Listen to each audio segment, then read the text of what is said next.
Muy.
Hi, DJ. In nomine Patris et Filii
등에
Hello everyone. Today I will tell you a story. The story is titled, When the Cat Acts Like the Lord of the House. Please like and subscribe to my channel if you appreciate me. You can skip this if you don't like this video. Thank you very much. The story begins as follows. It was a quiet Saturday morning when my cat, Whiskers, decided to claim his territory. Up until then, he had always been a gentle and playful companion, curling up next to me for naps and chasing after toys with a boundless energy that was both charming and hilarious. But today, something was different. It was as if a switch had been flipped, and suddenly, Whiskers was not just a pet. No, today, he was the undisputed ruler of the house. I was sitting on the couch, sipping my coffee, when I noticed him walk into the living room with an air of deliberate purpose. He wasn't bounding around excitedly like he usually did. No, this time he walked with the grace and poise of a king entering his throne room. His tail was held high, and he gave me a quick glance as if to say, "This is my kingdom now. You may continue your petty human tasks, but do not forget who holds the power here." He leapt up onto his favorite chair, the one by the window, and perched there as if surveying his domain. From his vantage point, he could see the entire room, the sofa, the television, the kitchen door, and, of course, the food bowl that I had yet to fill. Whiskers, with a mere flick of his whiskers, commanded the room. I watched in awe as he surveyed everything with such intensity. I half expected him to start making royal proclamations. I had to laugh to myself.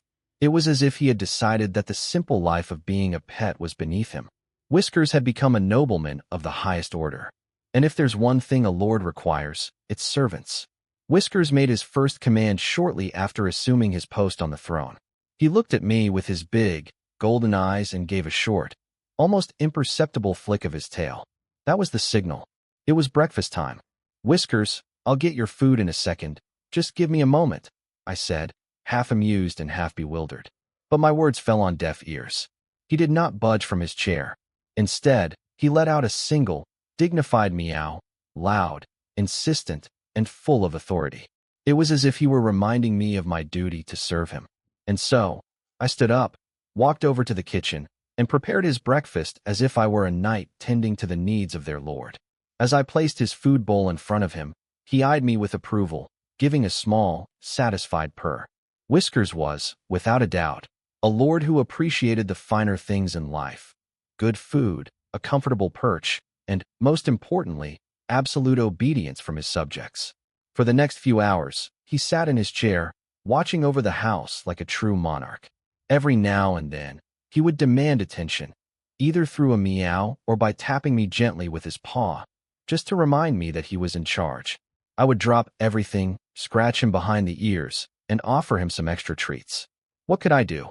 He was the ruler now, and I was merely a humble servant. As the sun began to set, Whiskers decided it was time to retire for the day. But being the lord that he was, he didn't just go to bed like a normal cat. No, Whiskers had other plans. He sauntered into the bedroom, where he jumped up onto my bed, stretching out lazily across the covers. He looked up at me with a knowing expression, as if to say, "I've ruled for long enough today. Now it's time for me to rest. But you, my loyal subject, must ensure that my nap is uninterrupted." I couldn't help but chuckle as I pulled up the covers and settled beside him. Whiskers curled up, purring contentedly, knowing that his kingdom was safe for the night. I, on the other hand, could only smile and reflect on how amusing and endearing it was that a tiny creature could possess such an inflated sense of grandeur. As the evening wore on and the house grew quiet, I watched Whiskers doze off peacefully, no longer the proud lord he had been all day, but simply a sleepy cat content in his kingdom. The next morning, I knew that he would rise again, ready to reclaim his throne, ready to be the king of the house once more. In the end, I realized that this was just another part of what made Whiskers so special. He had this wonderful way of reminding me every so often that, in his world, he was not just a cat. He was a ruler. And, as any good servant would, I was more than happy to play my part. And so, life continued in our little kingdom. Whiskers, the mighty lord of the house, was always ready for his next grand adventure, and I, his humble subject, was ready to follow his lead.